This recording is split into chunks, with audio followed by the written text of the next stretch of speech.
Hello and welcome back to proxy Gyan. Proxy Gyan में आपका स्वागत है।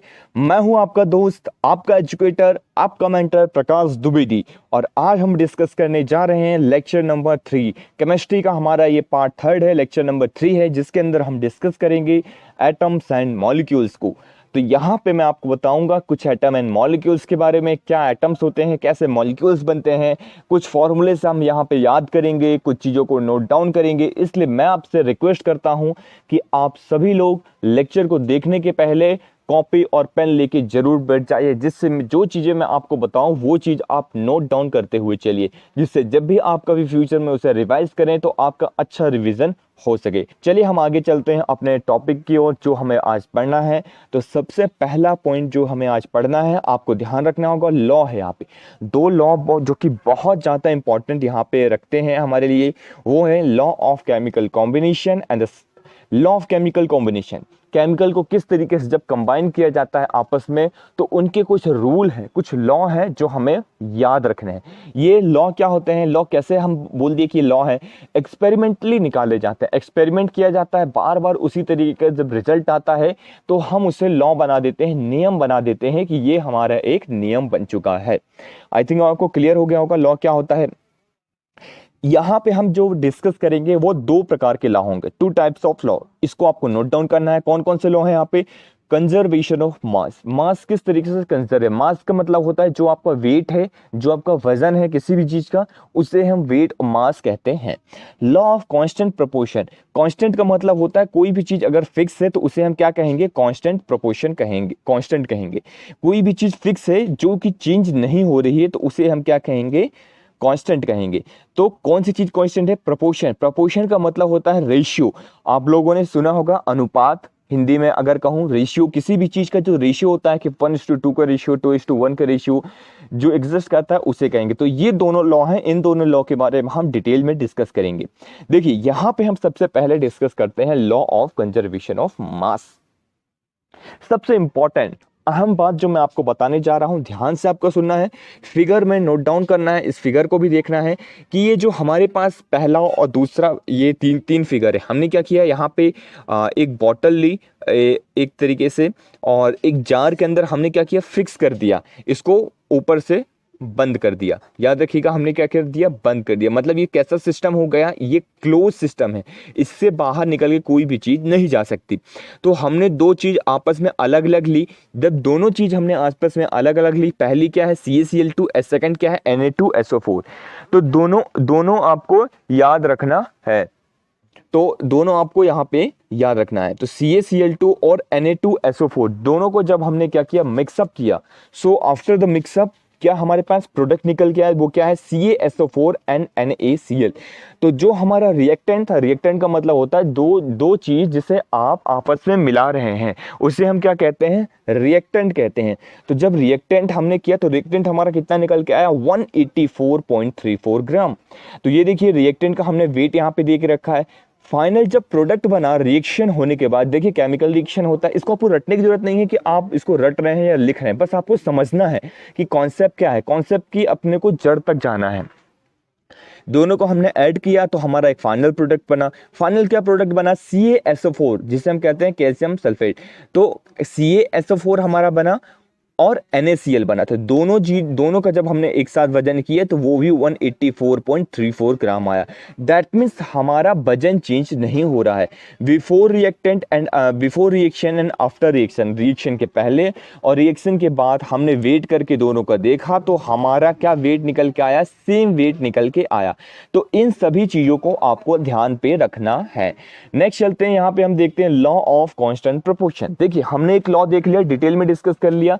अब आपसे कोई भी क्वेश्चन अगर इसके ऊपर पूछ लिया जाएगा तो आई थिंक आप सॉल्व कर ले जाएंगे। कांस्टेंट प्रोपोर्शन की देखिए समझ, आप कांस्टेंट मतलब फिक्स है और प्रोपोर्शन मतलब होता है रेशियो। तो कोई भी चीज एक पर्टिकुलर रेशियो में एग्जिस्ट करती है, कोई भी चीज इन द सेंस, जैसे मैं एग्जांपल लूं वाटर का, कि जो हमारा H2O है, वाटर का हमारा क्या फॉर्मूला होता है, वाटर के मॉलिक्यूल्स का H2O। तो कभी आपसे फॉर्मूले भी पूछ सकते हैं, अमोनिया क्या होता है, NH3 होता है। तो इस तरीके से आपको याद रखना है H2O। तो इसके अंदर कितने मॉलिक्यूल्स हैं हाइड्रोजन के हमारे पास 2 मॉलिक्यूल्स हैं, 2 एटम हैं, और ऑक्सीजन के हमारे पास 1 एटम है। तो 2 हाइड्रोजन का और 1 ऑक्सीजन का एटम जब जुड़ता है आपस में इस तरीके से, तो उसे हम क्या कहते हैं, वाटर कहते हैं। तो ये हमेशा फिक्स रहेगा, ऐसा नहीं कि वाटर का आज फॉर्मूला H2O है तो कल H3O हो जाए या H4O हो जाए या HO2 हो जाए, तो ये नहीं हो सकता। एक जो फिक्स कर दिया गया है ये फिक्स ही रहेगा हमेशा।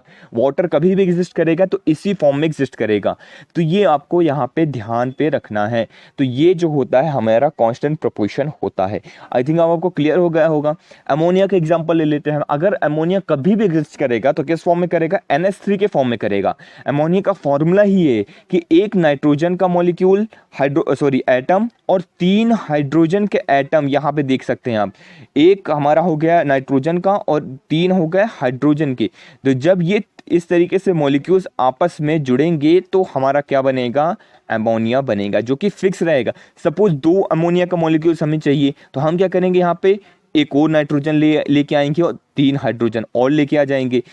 तो ये आपको यहाँ पे समझना है। तो इस तरीके से हमारा जो है रेशियो चलता रहेगा। तो ये फाइनली हमारे 2 लॉ हो गए जिसको आपको नोट डाउन भी कर लेना है। आप एग्जाम्पल नोट डाउन कर लीजिए, आप इसका फिगर बना सकते हैं आप चाहें तो अपने सहायता के लिए।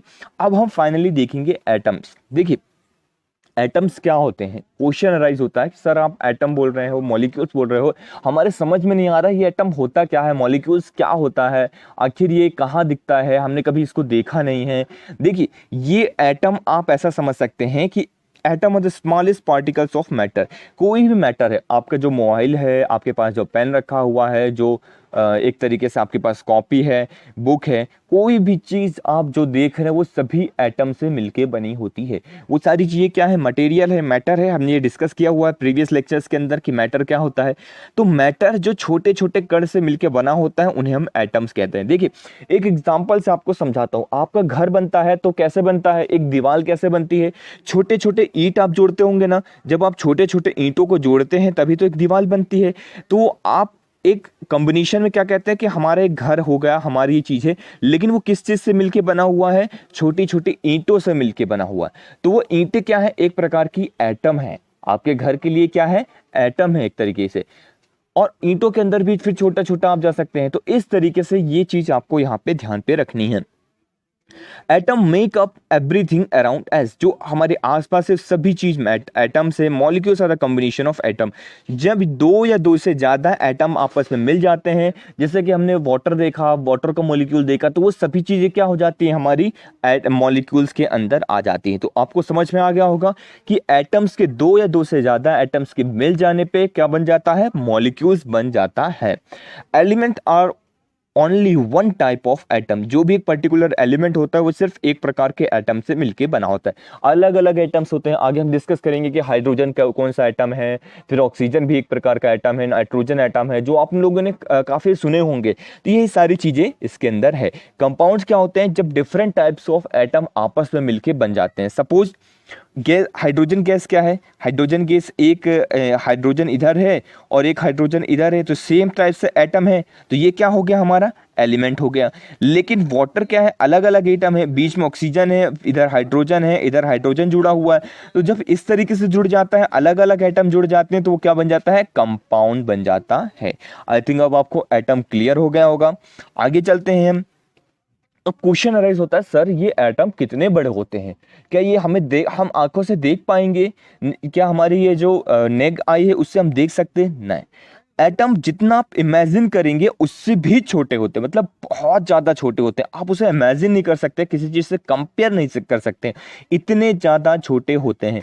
आप कह सकते हैं मिलियंस ऑफ एटम, मिलियंस एक बहुत बड़ी संख्या होती है। मिलियंस ऑफ एटम को जब आप एक साथ मिलाते हैं तो क्या बनता है, आपको एक तरीके से कह लीजिए जो एक पेपर का पेज का जितना साइज है, एक पतला, जितना आपका पेपर पेज पतला है उतना आपका एक मिलियंस ऑफ एटम्स मिलके बनते हैं, बल्कि उससे भी ज्यादा आप कह सकते हैं। तो यहाँ पे आपको ध्यान रखना है 10 की पावर 1 मीटर कितना होता है, 10⁹ नैनोमीटर। ये ध्यान रखना, मतलब 1 मीटर के अंदर 10⁹ नैनोमीटर होता है, मतलब 1 और फिर 9 जीरो लगा दिए, 1 2 3 4 और फिर उसको काउंट कर लीजिए कितना होता है। तो इतने जो है नैनोमीटर होता है 1 मीटर के अंदर। अब मैं आपको यहाँ पे कंपैरिजन समझाऊंगा किस तरीके से आप जो है एटम को कंपेयर कर सकते हैं। देखिए एटम्स का जो हाइड्रोजन एटम है, अगर मैं उसकी बात करता हूं तो उसका रेडियस कितना है, 10⁻⁻10 मीटर उसका जो है रेडियस है। आप देखते होंगे 1 मीटर इतना होता है, 1 मीटर आप लोगों ने देखा होगा, 1 मीटर के अंदर 1 मीटर इक्वल टू 100 सेंटीमीटर होता है। और 1 सेंटीमीटर आप लोगों ने अपने स्केल में नापा होगा, उससे उसका कितना ज़्यादा कम, उससे आपने 8 से 10 गुना, 7 गुना, 8 गुना उसका कम कर दो, इतने टाइम्स कम कर दो आप, उतना वो हाइड्रोजन का एटम होता है। नाइट मॉलिक्यूल्स ऑफ वाटर और ज़्यादा छोटा होता है, मॉलिक्यूल्स ऑफ हेमोग्लोबिन हो गया, ग्रेन सीड, आंट, वाटरमेलन। तो ये सारी चीज़ें यहाँ पे दी गई हैं, तो इसको आप एक बार रीड कर लीजिएगा, रटने की ज़रूरत बिल्कुल नहीं है, चाहे तो आप स्क्रीनशॉट वगैरह भी ले सकते हैं और इसको आप नोट डाउन कर सकते हैं। और कुछ सिंबल्स मैंने आपसे बात की थी कि आपको कुछ सिंबल्स याद रखने होंगे, जो कि आपका देखिए कोई दूसरा ऑप्शन नहीं है, इसको आपको याद ही रखना होगा, इसको आपको बिल्कुल रट लेना है, बहुत इंपॉर्टेंट हो जाता है ये, तो इसको आपको जरूर याद करना है। देखिए पहला यहाँ पे सीरीज आप देख सकते होंगे, हमारे पास है एल्युमिनियम से रिलेटेड, हमने A B C इस टाइप से हमने इसको अरेंज किया है, दिया गया है, तो आप इसको एक बार देख सकते हैं। तो ये इंपॉर्टेंट है, वैसे तो बहुत सारे होते हैं, अगर हम पीरियोडिक एलिमेंट्स की जब बात करेंगे तो वहाँ पे बहुत सारे देखने को मिलेंगे, लेकिन ये जो है बहुत ज़्यादा मेन है। जैसे एल्युमिनियम को सिंबल Al कहीं लिखा होगा तो आपको समझ जाना है वो क्या लिखा है, एल्युमिनियम। आर्गोन लिखा है तो आप Ar से समझ जाएंगे, बैरियम लिखा है तो Ba से समझ जाएंगे, बोरॉन लिखा है तो B से समझ जाएंगे, ब्रोमाइन लिख रहा है तो Br से समझ जाएंगे। तो ये नाम से कुछ एलिमेंट्स हैं, तो इनके नाम आपको याद रखने हैं, सिंबल्स याद रखने हैं, आप इसको नोट डाउन कर लीजिए, क्वेश्चन इसको पॉज कर लीजिए और नोट डाउन कर लीजिए, क्योंकि बहुत इंपॉर्टेंट है। विदाउट इसके हम जो है केमिस्ट्री में आगे नहीं बढ़ सकते हैं। अगर आपको ये नहीं याद है तो हम चीज़ों को नहीं समझ सकते हैं, बहुत इंपॉर्टेंट है ये, इसके ऊपर डायरेक्टली क्वेश्चन पूछा जा सकता है। आगे चलते हैं, एटॉमिक मास क्या होता है। देखिए किसी भी चीज़ का मास तो होता ही है, वजन होता है ना किसी भी चीज़ का, तो मास जो होगा एटम का भी कुछ ना कुछ वजन होगा, लेकिन कितना वजन होगा हम नेग्लिजिबल कह सकते हैं। Mass is characterized by property of matter, hence the present matter around the process of mass. देखिए छोटे छोटे अगर मैं बात करूं, एटम्स मिलकर एक बड़ा मटेरियल बना सकते हैं, मॉलिक्यूल्स बनाते हैं, फिर बहुत सारे मिलियंस ऑफ मॉलिक्यूल्स मिलकर एक मैटर बनाते हैं, और उस मैटर का कुछ ना कुछ वजन रहता है, 1 ग्राम, 2 ग्राम, 1 किलो, 2 किलो। तो उन वो जो किससे मिलके बने हुए एटम से, तो कुछ ना कुछ तो एटम का भी वजन होगा, तो वही उसे हम क्या कहते हैं, atomic mass. The mass of an atom is known as atomic mass. तो एटम का कितना मास है वही चीज क्या कहलाती है, एटॉमिक मास। तो आई थिंक अब आपको क्लियर हो गया होगा कि एटॉमिक मास क्या होता है। एक पर्टिकुलर एटम का मास ही एटॉमिक मास होता है। तो कभी भी एटॉमिक मास का जिक्र किया जाए या पूछा जाए तो आपको समझना है, मैं आपको एक लिस्ट प्रोवाइड करवा दूंगा जिसके तहत जो है एटॉमिक मास वहाँ पे आप पढ़ सकते हैं कि किसका कितना एटॉमिक मास होता है, किसका कितना वजन होता है। तो ये चीज आपको यहाँ पे समझना है। आगे चलते हैं। यहाँ पे देखिए हमने क्या किया कि वैसे जो अगर हम एटॉमिक मास निकाल रहे थे तो 10⁻⁻23 और कुछ अजीब सा आ रहा था। अब इसको आप लोग याद नहीं कर पाएंगे, बच्चे बहुत ज़्यादा कंफ्यूज होंगे कि यार किसका कितना है, याद करने में बड़ी प्रॉब्लम जा रही है। तो हमने क्या किया, हमने इन द सेंस साइंटिस्टों ने सबने मिलके क्या किया, एलिमेंट्स को एक तरीके से कंपेयर करना स्टार्ट किया। हमने क्या किया, कंपेयर करना स्टार्ट किया। कैसे, हाइड्रोजन का हमने जो सबसे हल्का एलिमेंट था हमने उसको 1 मान लिया कि उसका एटॉमिक मास कितना होगा, 1 U। यू क्या है, एक तरीके से जैसे आप ग्राम में नापते हैं तो आपको समझ में आता होगा ग्राम कितना ग्राम है, कितना क्या है, तो वो चीज़ आपको यहाँ पे भी समझनी है कि ग्राम हो गया तो वो ग्राम क्या है, एक नापने का तरीका, कितने ग्राम है, केजी हो गया। तो इस तरीके से यू क्या है, एटम्स को नापने के लिए जो यूनिट होती है उसे हम यू कहते हैं। तो हाइड्रोजन का कितना हो गया, 1 U। अब हीलियम क्या हो रहा है, हाइड्रोजन 4 हाइड्रोजन रख दो और 1 हीलियम रख दो तो बराबर वेट आ जाता है। तो यहाँ पे हमने देखा कि ये 4 टाइम्स है तो हमने इसको 4U लिख दिया, कार्बन 12 टाइम्स है तो हमने इसका 12U लिख दिया, नाइट्रोजन 14 है तो उसे हम 14 लिख दिया। इस तरीके से हाइड्रोजन से जो जितना ज़्यादा है हमने उसका उतना मास रखते चले गए। तो ये जो है हमारा एटॉमिक मास होता है, इनको आपको याद कर लेना है, बहुत ज़्यादा इंपॉर्टेंट है आपके एग्जाम के पर्सपेक्टिव से। चलिए आगे चलते हैं, इसके अंदर हम देखते हैं और कौन कौन सी चीजें निकल के आती हैं। तो देखिए मॉलिक्यूल्स की बात कर रहे हैं, हमने पहले डिस्कस किया कि दो या दो से ज्यादा एटम्स जब मिल जाते हैं तो उसे हम क्या कहते हैं, मॉलिक्यूल्स कहते हैं। जनरली क्या होता है, जब दो से ज्यादा जो है केमिकली बॉन्डेड जब रहते हैं टुगेदर, या फिर किसी भी चीज से बॉन्ड उनके बीच में बना रहता है, तो उन्हें हम मॉलिक्यूल्स कहते हैं। क्लियर हो रहा है आपका पॉइंट? जैसे अगर सिंगल हाइड्रोजन एटम है तो वो एक मॉलिक्यूल्स नहीं है, सिंगल कार्बन है तो वो एक मॉलिक्यूल नहीं है, वो एक एटम है। ऑक्सीजन सिंगल है तो वो एक मॉलिक्यूल नहीं है, वो क्या है, वो एक एटम है। एक वाटर जो का मॉलिक्यूल, आप इसे वाटर मॉलिक्यूल कहेंगे, इसे वाटर एटम नहीं कहेंगे। आपको ये चीज समझना होगा कि दो हाइड्रोजन एक ऑक्सीजन जब मिल जाता है तो क्या बन जाता है यहाँ पे, हाइड्रोजन मॉलिक्यूल्स, ना कि सॉरी वाटर मॉलिक्यूल्स, ना कि वाटर एटम। तो ये चीज आपको समझना है। देखिए आर्गन जो है मोनोएटॉमिक है, जिसके अंदर एक एटम रहता है वो मोनोएटॉमिक कहेंगे, जिसके अंदर दो एटम मिलके बनते हैं उन्हें डायएटॉमिक कहते हैं, जो तीन से ज्यादा बनता है वो ट्राई होता है, चार हो गया टेट्रा, और इससे बहुत ज्यादा जो बनते हैं जैसे ग्लूकोज वगैरह हो गया, ये बहुत सारे एटम इसके अंदर जुड़े रहते हैं, तो उन्हें हम क्या कहते हैं, पॉली एटॉमिक कहते हैं। आई थिंक अब आपको क्लियर हो गया होगा कि ये जो होती क्या होती है, इस तरीके से क्वेश्चन भी पूछे जाते हैं, तो ये आपका पॉइंट क्लियर हो गया होगा। अगर फिर भी कोई क्वेश्चन आपके मन में है जो आपको पूछना है तो आप डायरेक्टली मुझसे कांटेक्ट कर सकते हैं, मैंने आपका कांटेक्ट दे दिया है, तो वहां से आप मुझसे पूछ सकते हैं। देखिए HCl की मैं बात करता हूँ, यहाँ पे एक एग्जांपल हमने रखा है HCl, हाइड्रोजन हाइड्रोक्लोरिक एसिड, एक एसिड है, यहाँ पे एक हाइड्रोजन एटम है, ये एक क्लोरीन का एटम है, दोनों को हम जोड़ दिया एक बॉन्ड से जिसे हम कहते हैं सिंगल कोवलेंट बॉन्ड।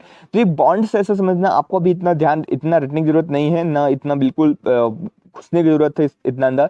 बॉन्ड मतलब दो चीज आपस में जुड़ी हुई है, बॉन्डिंग है उनके बीच, जैसे आपके दोस्तों के बीच में बॉन्डिंग रहती है ना, बहुत अच्छा बॉन्ड बना हुआ है, तो इस तरीके से दो एटम के बीच में, इन दोनों के बीच में बहुत अच्छी दोस्ती है, क्लोरीन एटम के बीच में और हाइड्रोजन एटम के बीच में। तो ये आपस में जो है साथ में इस तरीके से रहते हैं और ये हाइड्रोजन क्लोराइड बना लेते हैं। तो ये हमने देखा। नेक्स्ट देखिए नाइट्रोजन मॉलिक्यूल हो गया, नाइट्रोजन का मॉलिक्यूल हो गया, अगर एक नाइट्रोजन लेंगे तो उसे हम क्या कहेंगे, एटम कहेंगे। ये अलग अलग जो है एटम हो जाते हैं, लेकिन ये आपस में आ गए तो क्या हो गए, यहाँ पे इन्हें ग्रुप बना लिए। जैसे आप साथ में रहते हैं तो क्या बोला जाता है, ग्रुप है आपका। अगर आप अलग अलग रहेंगे तो आपको इंडिविजुअल नेम से जो पहचाना जाएगा। तो ये नाइट्रोजन एटम हो गया और ये नाइट्रोजन एटम हो गया, लेकिन इन दोनों ने मिलकर क्या बना दिया, आपस में नाइट्रोजन मॉलिक्यूल बना दिया। तो नाइट्रोजन मॉलिक्यूल के अंदर कितने एटम होते हैं, N2, जो कि 2 एटम होते हैं। ये क्लियर हो गया आपको? आगे चलते हैं। आयंस क्या होते हैं? देखिए बहुत इंपॉर्टेंट है आपको समझना कि आयंस क्या होते हैं। जब भी सिंपल से देखिए, इसके पीछे की साइंस जो है बहुत ही क्रिटिकल है, अगर आप उसको समझने जाएंगे तो बहुत टाइम भी लग जाएगा, और आई थॉट कि आपको समझ में ना आए, इसलिए मैं इसको एक बहुत ही सिंपल तरीके से आपको समझाता हूँ। आयंस क्या होते हैं, सपोज जब भी आपने नमक देखा होगा, जैसे सोडियम क्लोराइड जिसे आप कहते हैं, जो आप खाते हैं NaCl, तो NaCl हमारा नमक हो गया। Na क्या है, अगर आपसे जैसे मैंने आपको जो फॉर्मूले दिए आपको पहले याद करना है, तो Na क्या है, सोडियम है, और Cl क्या है, क्लोराइड है। तो NaCl जो है आपस में, इन्हें बोला यार देखो हम आपस में दोस्ती कर लेते हैं, और दोस्ती करने के बाद फिर देखते हैं क्या होता है। तो जब दोस्ती कर ली तो इनने क्या किया, आप मेरे से एक ले लो। सोडियम ने बोला मेरे पास एक ज्यादा एटम है, इलेक्ट्रॉन है, तो आप मेरे से ले लो, और क्लोरीन कहता है मेरे पास कम है तो आप मुझे दे दो। तो इन दोनों ने क्या किया, आपस में कॉपरेशन कर लिया, दोस्ती कर ली। अब इलेक्ट्रॉन वगैरह क्या होते हैं, आप लोग कंफ्यूज बिल्कुल मत होइए, नेक्स्ट लेक्चर में ये सारी चीजें मैं आपको बहुत अच्छे से क्लियर कर दूंगा कि किस तरीके से आपस में शेयरिंग कर रहे हैं, इनके बीच में बॉन्ड कैसे बन रहा है और ये कैसे बन रहा है। अभी के लिए बस आपको इतना समझना है कि आपस में इन्होंने शेयर किया, तो सोडियम ने क्या किया, इसको दे दिया। सोडियम जो देता है वो क्या हो रहता है, हमेशा फायदे में रहता है, पॉजिटिव रहता है, तो वो पॉजिटिव में रहेगा। जैसे आपको किसी से पैसा लेना है, मतलब आपने किसी को दे के रखा है, तो आपके पास आप सरप्लस में रहेंगे, आपके पास ज्यादा पैसा है तभी तो आपने दिया, और जिसके पास कम रहेगा वो लेगा हमेशा।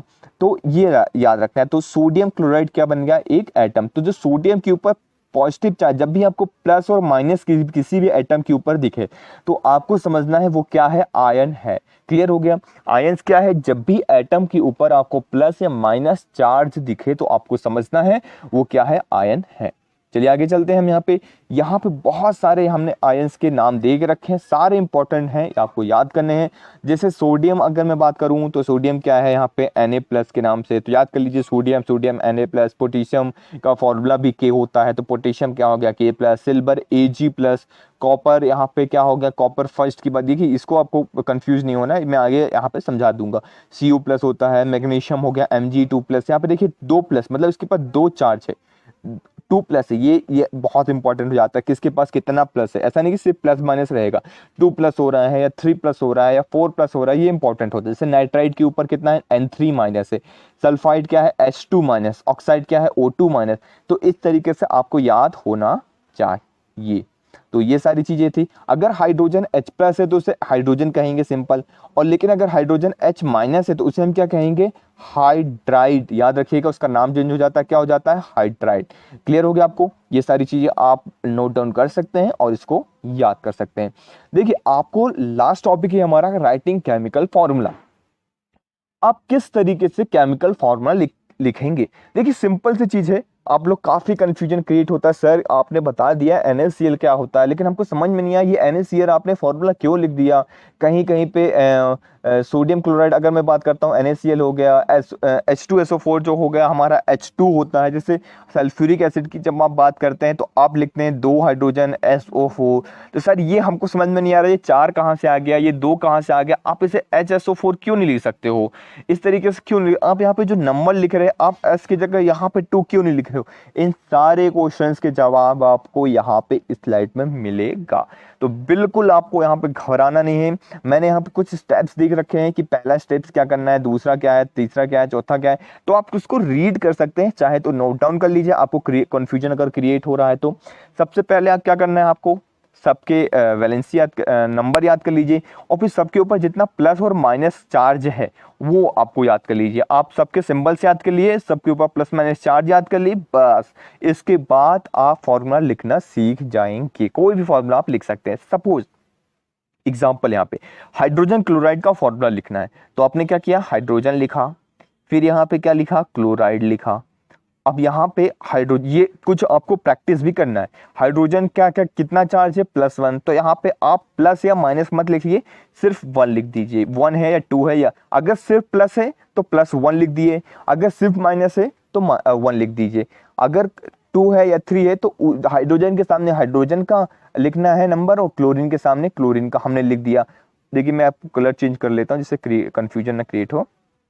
हाइड्रोजन के सामने हमने 1 लिख दिया, क्लोरीन के सामने हमने 2 लिख दिया। अब हम क्या करेंगे, क्रॉस मल्टीप्लिकेशन। आपने देखा होगा ना, क्रॉस मल्टीप्लिकेशन आप लोगों ने सीखा भी होगा मैथ्स के अंदर। तो हाइड्रोजन के जैसे सपोज क्लोरीन का 1 है, वो 2 लिख दिया था मैंने, सॉरी गलती से। तो यहाँ पे क्या हो गया, हमारा फॉर्मूला HCl। अब आपको क्लियर हो गया। चलिए एक और देख लेते हैं जब आपको क्लियर होगा। जैसे Mg मैग्नीशियम क्लोराइड का हम देखते हैं सबसे पहले। तो मैग्नीशियम क्लोराइड क्या है, हमने Mg लिखा इधर और इधर क्लोरीन लिखा।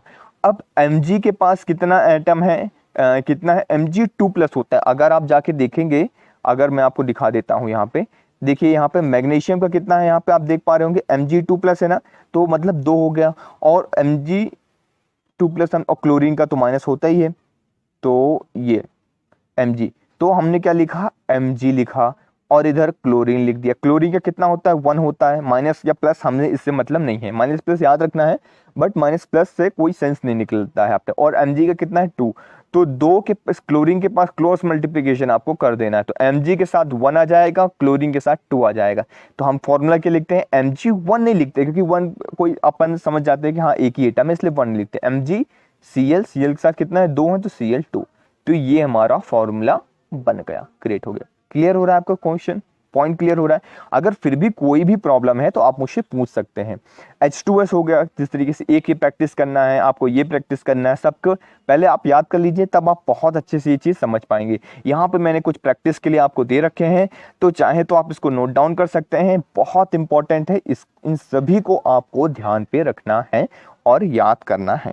आप सीख लेंगे एक बार फॉर्मूले का, आप सीख लीजिए कि हाइड्रोक्साइड का OH होता है, कैल्शियम को Ca कहते हैं, सबके सिंबल सीख लीजिए, और प्लस माइनस किसका कितना है वो सीख लीजिए। बस इसके बाद आप कोई भी केमिकल फॉर्मूला यहाँ पे लिख पाएंगे।